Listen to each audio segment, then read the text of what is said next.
Hello friends, तो फिर आज हम न्यू एक्सरसाइज स्टार्ट करेंगे 3.4। अब न्यू एक्सरसाइज स्टार्ट करने से पहले 3.4 स्टार्ट करने से पहले मैं आपको कुछ शेप्स, कुछ क्वाड्रिलेटर्स हैं उनके बारे में और उनकी प्रॉपर्टीज़ के बारे में पहले बताना चाहूँगी। क्यों अभी तक हमने सिर्फ पैरेललोग्राम्स के बारे में पढ़ा है।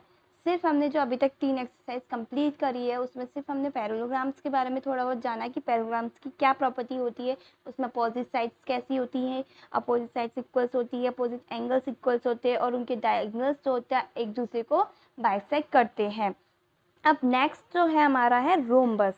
रोम्बस क्या होता है और उसको हमारा मतलब उसकी क्या प्रॉपर्टी होती है। तो रोम्बस कुछ इस तरीके से होता है एक तरीके से स्क्वायर ही है, उसके चारों बस थोड़ा जैसे पैरेललोग्राम हमारा थोड़ा टेढ़ा होता है वैसे ही रोम्बस की शेप होती है और इसकी चारों जो साइड्स होती है वो इक्वल होती है। तो पहली इसकी प्रॉपर्टीज़ जो होती है वो और प्रॉपर्टीज़ जो पैरेललोग्राम की होती है वो सेम प्रॉपर्टीज़ इसमें भी होती है, यानी कि सेम एज पैरेललोग्राम। मतलब कि सारे जो क्या कहते हैं साइड्स से इक्वल्स होती हैं और जो अपोजिट साइड्स इक्वल होती है और अपोजिट एंगल्स एक दूसरे के इक्वल्स होते हैं और साथ ही जो डायगोनल्स होते हैं वो बाइसेक्ट करते हैं, तो वो भी इक्वल पार्ट्स में ही बाइसेक्ट करते हैं। ये सारी प्रॉपर्टीज़ जो पैरेललोग्राम की होती है वो इसमें होती है।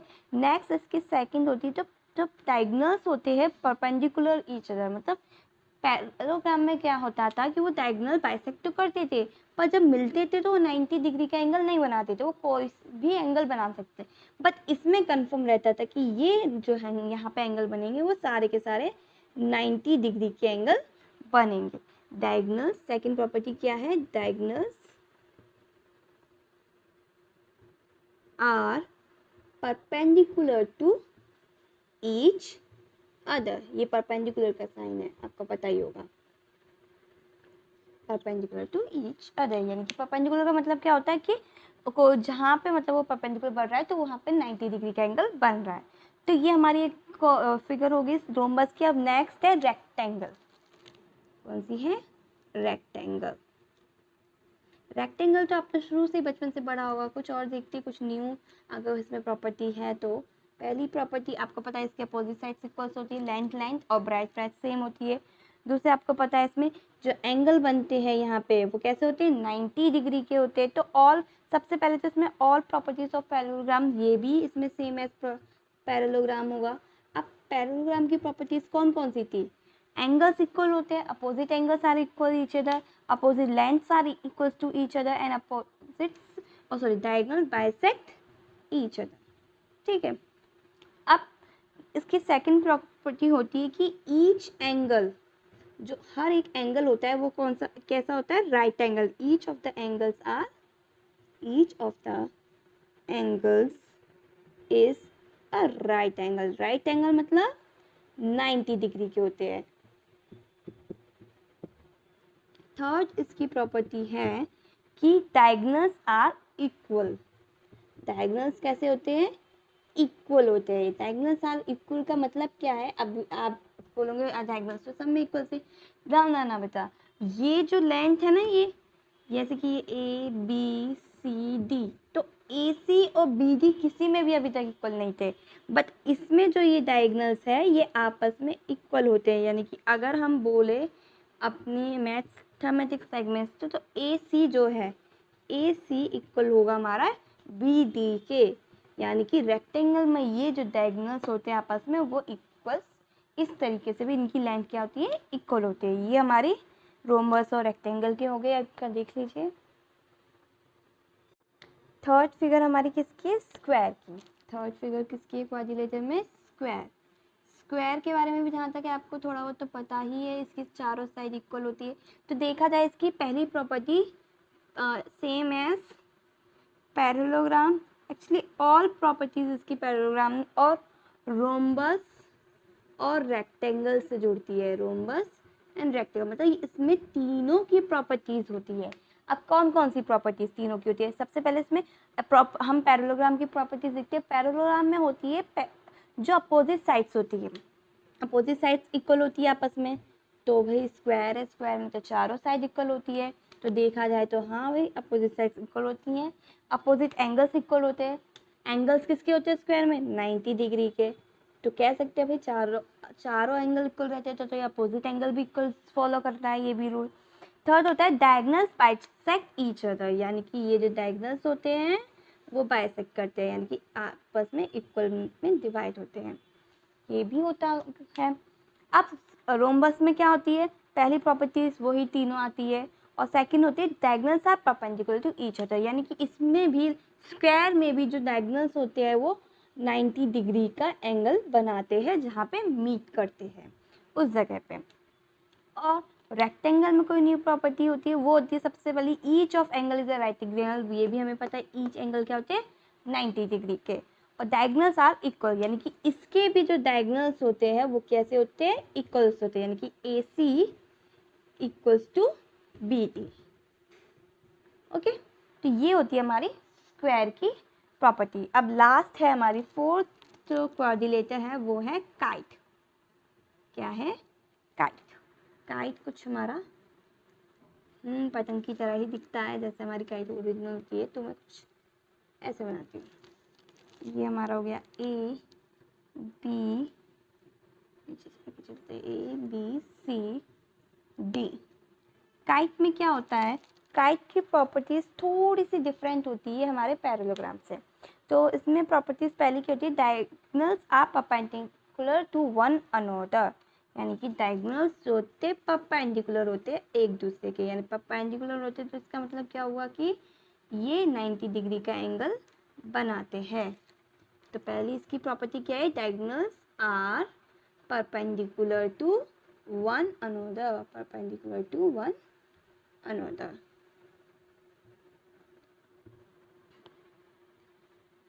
और नेक्स्ट प्रॉपर्टी क्या है? नेक्स्ट है कि one of the diagonal bisect the other, एक ही डायगोनल है जो दूसरे डायगोनल को दो इक्वल पार्ट्स में डिवाइड करता है, यानी कि देखिए तो ये BD जो है और AC जो है वो BD को 2 पार्ट्स में डिवाइड कर रहा है। आप देख रहे हैं यहाँ अगर हम O रखें तो आपको देखकर ही पता चल रहा होगा A और OC इक्वल नहीं है, बट OD और OB हो सकते हैं। तो वही चीज़ इसमें है कि जो एक डायगोनल होता है वो दूसरे डायगोनल को इक्वल पार्ट्स में डिवाइड करता है, पर खुद वो इक्वल पार्ट्स में डिवाइड नहीं होता है। तो सेकंड क्या है? वन ऑफ द डायगोनल्स, कोई एक डायगोनल है, one of the diagonals bisect the other, bisect the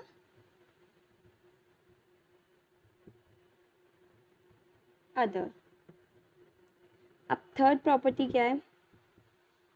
third property है जो हमारा एंगल B और एंगल D है, यानी कि थर्ड प्रॉपर्टी क्या है कि जिस डायगोनल जो है बाइसेक्ट होता है उसी पे जो एंगल बनते हैं वो एंगल आपस में इक्वल होते हैं, बट जो दूसरे एंगल होते हैं वो आपस में इक्वल नहीं होते। यानी कि इस फिगर से मैं आपको बताऊं तो एंगल B इक्वल होगा एंगल D के, बट एंगल A इक्वल नहीं होगा एंगल C के। ये एक थर्ड प्रॉपर्टी होती है। और एक प्रॉपर्टी होती है कि AB और AD सेम होंगे और CD और BC सेम होंगे, बट ये चारों इसके अपोजिट साइड्स इसकी सेम नहीं होगी, इसकी एडजेसेंट साइड्स इक्वल होगी। एक ये प्रॉपर्टी होती है। तो ये हमारी प्रॉपर्टीज खत्म होगी। अब हम नेक्स्ट एक्सरसाइज स्टार्ट करते हैं। अब हमारे प्रॉपर्टीज आपने सारी समझ लिए, तो अब हम 3.4 एक्सरसाइज स्टार्ट करते हैं। तो 3.4 एक्सरसाइज में पहला क्वेश्चन है स्टेट वेदर ट्रू और फॉल्स। ट्रू और फॉल्स हमें बताने, तो पहला क्या है कि ऑल रेक्टेंगल्स आर स्क्वायर, क्या सारे रेक्टेंगल स्क्वायर हो सकते हैं? फॉल्स है पहला वाला पार्ट, क्योंकि सारे रेक्टेंगल कैसे स्क्वायर हो जाएंगे? रेक्टेंगल में एक होती है कि उसमें सिर्फ opposite angles opposite sides equal होती है, लेकिन स्क्वायर में ऑल साइड्स आर इक्वल। तो ये चीज़ हो ही नहीं सकती कि सारे के सारे रेक्टेंगल स्क्वायर बन जाए। नेक्स्ट क्या है? ऑल रोम्बसेस आर पैरेललोग्राम, सारे रोम्बस पैरेललोग्राम होते हैं। एग्जैक्टली पैरेललोग्राम क्यों नहीं होंगे? ट्रू, क्योंकि रोम्बस में मैंने आपको पहली प्रॉपर्टी क्या लिखवाई थी कि उसकी पहली प्रॉपर्टी पूरी की पूरी पैरेललोग्राम से मैच करती है। थर्ड क्वेश्चन है, ये वाला देखेंगे, all squares are rhombus and also rectangle. जो सारे स्क्वायर होते हैं वो रोम्बस भी होते हैं और रेक्टेंगल भी होते हैं। अब आपको पता होगा स्क्वायर की प्रॉपर्टीज़ में क्या होता है कि स्क्वायर जो होता है, पहली बात तो पैरेललोग्राम की कोई प्रॉपर्टी होती है और रोम्बस की भी पहली प्रॉपर्टी पैरेललोग्राम की होती है। सेकंड प्रॉपर्टी रोम्बस की क्या होती है कि वो उसके जो डायगोनल्स होते हैं वो बाइसेक्ट करते हैं एक दूसरे को। और हमारे क्या कहते हैं स्क्वायर की भी प्रॉपर्टीज है ये कि जो उसके डायगोनल्स होते हैं एक दूसरे को बाइसेक्ट करते हैं। नेक्स्ट है हमारा रेक्टेंगल बोला, एंड ऑल्सो रेक्टेंगल्स। तो रेक्टेंगल में अपोजिट एंगल्स इक्वल होते हैं, ठीक है, अपोजिट साइड्स भी इक्वल होती है। तो same as it is square में भी होता है। लेकिन हमसे ये नहीं बोला यहाँ पे कि रेक्टेंगल हमें सारे स्क्वायर होते हैं। स्क्वायर को हम रेक्टेंगल कह सकते हैं क्योंकि स्क्वायर में एक जो प्रॉपर्टी होती है रेक्टेंगल की वो बिल्कुल करेक्ट होती है, उसकी अपोजिट साइड्स इक्वल होती है। स्क्वायर में भी अपोजिट साइड्स इक्वल होती है, बट स्क्वायर में क्या होता है कि ऑल साइड्स इक्वल होती है, तो वो रेक्टेंगल नहीं बन सकता पर रेक्टेंगल स्क्वायर बन सकता है। रेक्टेंगल स्क्वायर नहीं बन सकता पर स्क्वायर रेक्टेंगल बन सकता है। तो फिर इसको भी हम क्या कहेंगे, ट्रू कहेंगे। ए बी सी कर देती हूँ, ए बी सी क्या है हमारा, ट्रू। अब डी वाला पार्ट देखते हैं। डी में है all squares are not parallelogram. Square जो है पैरेललोग्राम नहीं है। फॉल्स, क्योंकि स्क्वायर की भी पहली प्रॉपर्टी होती है कि वो सारे की सारी जो प्रॉपर्टी पैरेललोग्राम की होती है वो same as it is square की होती है। लेकिन यहाँ पे क्या बोला है कि सारे के सारे स्क्वायर पैरेललोग्राम नहीं होते, तो फिर ये फॉल्स है। अगर पैरेललोग्राम नहीं होते तो फिर उसकी प्रॉपर्टी मैच क्यों करती है। ई में क्या है, ऑल काइट्स आर रोम्बस। सारी काइट्स क्या होती है, रोम्बस होती है। तो आपको पता है रोम्बस की साइड्स इक्वल होती हैं चारों की चारों, बट काइट्स की साइड इक्वल नहीं होती, तो यानी कि ये वाला भी फॉल्स है। एफ देखते हैं। एफ में है ऑल रोम्बस आर काइट्स। जितने भी सारे रोम्बस होते हैं वो सब काइट्स होते हैं, तो ये क्या हम सही कह सकते हैं। एक तरीके से देखा जाए तो ट्रू होता है, क्योंकि रोम्बस क्या होता है, रोम्बस ये होता है जिसकी सारी साइड्स इक्वल होती है और डायगोनल्स बाइसेक्ट करते हैं। काइट ये होती है जिसकी सिर्फ अपोजिट साइड इक्वल होती है और डायगोनल बाइसेक्ट करते हैं।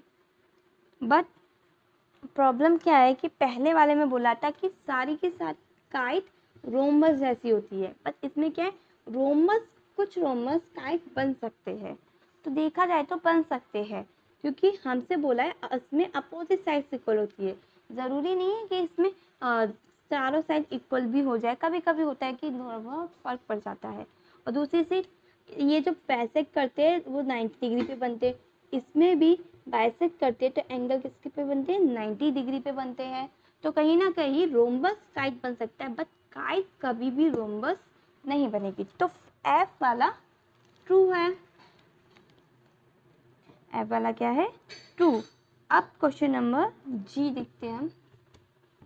जी में क्या पूछा है, जी में है ऑल पैरेललोग्राम्स आर ट्रेपेजियम। सारे पैरेललोग्राम्स क्या होते हैं, ट्रेपेजियम होते हैं।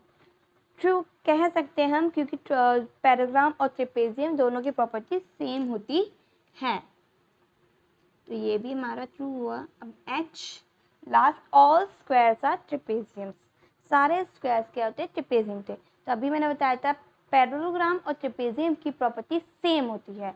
तो जब दोनों की लगभग प्रॉपर्टी सेम होती है तो फिर क्या होता है, जब स्क्वायर्स की भी प्रॉपर्टी कैसी होती है, पैरेललोग्राम से मिलती है। तो जब दोनों की प्रॉपर्टी आपस में मिलती है तो इसका मतलब क्या हुआ ये कि all squares are trapezium is true.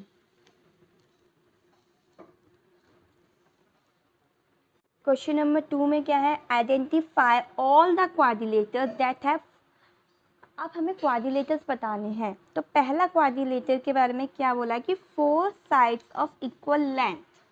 Question number second में पहला है कि 4 साइड हो और उस 4 साइड इक्वल हो। तो ऐसे कौन से क्वाड्रिलेटर होते हैं जिनकी चारों साइड इक्वल होती है, तो वो हमारे होते हैं रोम्बस और स्क्वायर। कौन से होते हैं, रोम्बस और एंड स्क्वायर। तो ये हमारा पहला हो गया। अब सेकंड में क्या पूछा है, सेकंड में बोला है कि फोर राइट एंगल, यानी कि इसमें बोला है कि इसमें साइड नहीं, इसमें बोला है कि चारों के चारों जो एंगल होते हैं वो 90 डिग्री के होते हैं। तो वो किस में होते हैं 90 डिग्री के? एक तो हमारे स्क्वायर में होते हैं और दूसरे किस में होते हैं? रेक्टेंगल में। दूसरे किस में होते हैं? हमारे रेक्टेंगल में। तो ये हमारा क्वेश्चन नंबर 2 भी कंप्लीट। क्वेश्चन नंबर 3 में क्या बोला है? Explain how a square is quadrilateral, parallelogram, rhombus and rectangle. अब हमें एक्सप्लेन करना है कि स्क्वायर क्वाड्रिलेटर कैसे हुआ। स्क्वायर को अगर हम पैराग्राम कहेंगे तो क्यों कहेंगे, रोम्बस की वजह बतानी है, और रेक्टेंगल मतलब हमें इसमें अपना रीज़न बताना है कि हम अगर स्क्वायर को क्वाड्रिलेटर कहेंगे तो वो क्यों और किस वजह से, उसकी किस प्रॉपर्टीज से वो क्वाड्रिलेटर बनेगा। तो सबसे पहले हम देखते हैं क्वेश्चन नंबर 3 में पहला है कि a square is a quadrilateral। quadrilateral क्यों हुआ? square is quadrilateral because quadrilateral की मेन प्रॉपर्टी क्या होती है? quadrilateral का मेन प्रॉपर्टी होती है कि उसकी 4 साइड्स हो, और हमारे स्क्वायर में क्या होती है? 4 साइड्स ही होती है। तो हम लिख सकते हैं square is a quadrilateral because it is closed with 4 line segment। 4 line segments। Second क्या है? सेकंड है अ पैरेललोग्राम। अब वो पैरेललोग्राम कैसे हुआ? तो उसके पैरेललोग्राम की क्या प्रॉपर्टी होती है? Opposite sides are equal and opposite angles are equal and opposite sides also parallel to each other. तो अब देखा जाए तो स्क्वायर की अपोजिट साइड इक्वल होती है, ये वाली इक्वल होती है, ये वाली इसके इक्वल। अपोजिट एंगल्स आपस में इक्वल होते हैं और ये दोनों साइड जो होती हैं वो आपस में पैरेलल भी होती हैं। तो हम बोल सकते हैं कि स्क्वायर जो है, square is a parallelogram because इसकी पहला पॉइंट, इसमें 2 पॉइंट बनेंगे। पहला पॉइंट बनेगा opposite sides are equal and parallel. Opposite sides क्या होगी? इक्वल होगी, पैरेलल होगी। और दूसरा क्या होगा? Opposite angles are equal. Opposite angles are equal. अब थर्ड क्या है? थर्ड हमसे बोला है कि जो हमारा स्क्वायर है वो रोम्बस है। थर्ड क्या है? रोम्बस। अब रोम्बस की प्रॉपर्टी क्या होती है? रोम्बस की प्रॉपर्टीज क्या होती है कि रोम्बस होता है उसकी ऑल साइड्स क्या होती है? इक्वल होती है, और उसके अपोजिट साइड्स क्या होती है? पैरेलल होती है। तो हमारे स्क्वायर में भी ऑल 4 साइड्स क्या होती है? इक्वल होती है, और अपोजिट साइड्स क्या होती है? पैरेलल होती है। वो तो हमने सेकंड पॉइंट में प्रूव कर दिया। तो हम कह सकते हैं square is a rhombus because it has all 4 sides are equal. All 4 sides are equal and equal। और क्या होता है? and opposite sides are parallel। opposite sides are parallel। अब फोर्थ वाला देखते हैं। फोर्थ में क्या है? फोर्थ में बोला है कि जो हमारा स्क्वायर रहता है वो क्वाड्रिलेटरल होता है। अब इसकी अपोजिट साइड इक्वल होनी चाहिए और अपोजिट एंगल्स इक्वल होने चाहिए, और दूसरा क्या होता है कि डायगोनल भी इक्वल होने चाहिए। यह प्रॉपर्टी होती है रेक्टेंगल की, और यही सेम प्रॉपर्टी हमारे स्क्वायर में होती है। यानी कि क्या चीज़ बता रही हूँ मैं कि रेक्टेंगल के अपोजिट साइड इक्वल होती है, स्क्वायर की भी होती है। अपोजिट एंगल जो एंगल होते हैं वो इक्वल होते हैं 90 डिग्री के, स्क्वायर में भी होते हैं। डायगोनल्स जब जो होते हैं इसके AC भी वो इक्वल होते हैं, इसके भी इक्वल होते हैं। तो इसका मतलब क्या हुआ? ये जो डायगोनल होते हैं ये इसके भी इक्वल होते हैं, इसके भी आपस में इक्वल होते हैं। तो इसका मतलब क्या हो गया? हम स्क्वायर को रेक्टेंगल बोल सकते हैं। तो लास्ट वाला भी हमने प्रूव कर दिया कि square is a rectangle because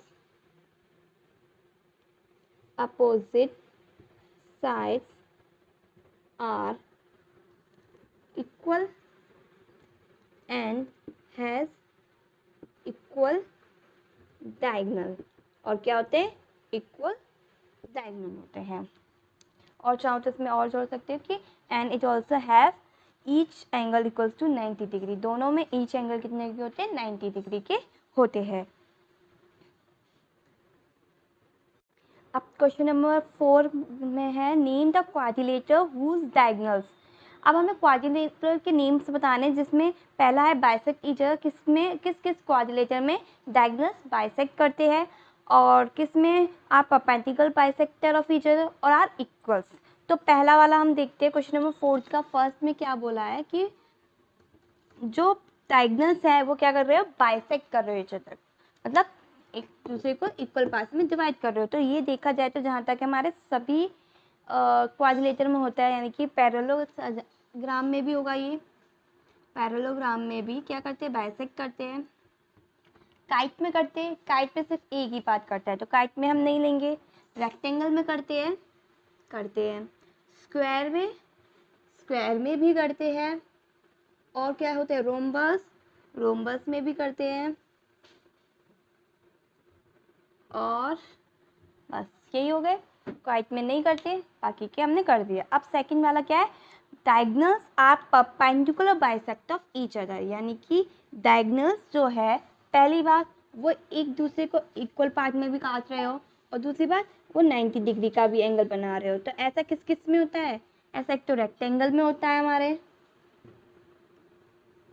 और एक हमारा रेक्टेंगल में नहीं होता. रेक्टेंगल में 90 डिग्री का नहीं बनाते, रेक्टेंगल में इक्वल होते हैं. एक हम रोम्बस में होता है. किसमें होता है? रोम्बस में होता है और स्क्वायर में होता है. काइट में सिर्फ हमारा एक ही डायगोनल होता है जो बाइसेक्ट करता है और उसको एंगल को 90 डिग्री पे करता है.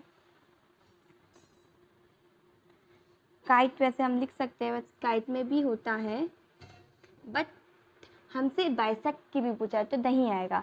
अगर सिर्फ हमसे बोला जाता है कि 90 डिग्री का एंगल बनाते हैं डायगोनल तो हम कह सकते थे कि हाँ काइट में होता है, लेकिन इसमें बोला है बाइसेक्ट भी करते हैं तो ये नहीं आएगा. नेक्स्ट है हुज डायगोनल्स आर इक्वल.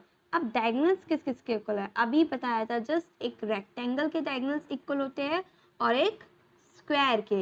ये इसी की वजह से हमने बोला था स्क्वायर इज अ रेक्टेंगल. तो ये हमारे रेक्टेंगल और स्क्वायर हो गए. क्वेश्चन नंबर 4 भी हमारा कंप्लीट. क्वेश्चन नंबर 5 क्या है? Explain why a rectangle is a convex quadrilateral. अब हमें बताना है कि रेक्टेंगल जो है वो कॉन्वेक्स क्वाड्रिलेटर क्यों होता है. आपको मैंने बताया था कॉन्वेक्स और कॉन्केव में क्या अंतर होता है. कॉन्वेक्स में क्या होता है कि जो उसके डायगोनल्स होते हैं वो सिर्फ इंटीरियर बनते हैं, एक्सटीरियर नहीं. और कॉन्केव में क्या होता है कि इसमें एक्सटीरियर डायगोनल भी होते हैं. बट अब हमें इसमें क्या पूछा है? रेक्टेंगल के बारे में पूछा है. क्वेश्चन नंबर 5 में क्या पूछा है? रेक्टेंगल. तो रेक्टेंगल क्या होता है? इसमें होता है. तो अगर हम देखें इस फिगर से तो इसमें सिर्फ एंगल जो एंगल कहती हूँ डायगोनल जो बन रहे हैं वो सिर्फ और सिर्फ इंटीरियर बन रहे हैं, एक्सटीरियर कहीं भी नहीं बन रहे हैं. तो हम कह सकते हैं इन अ रेक्टेंगल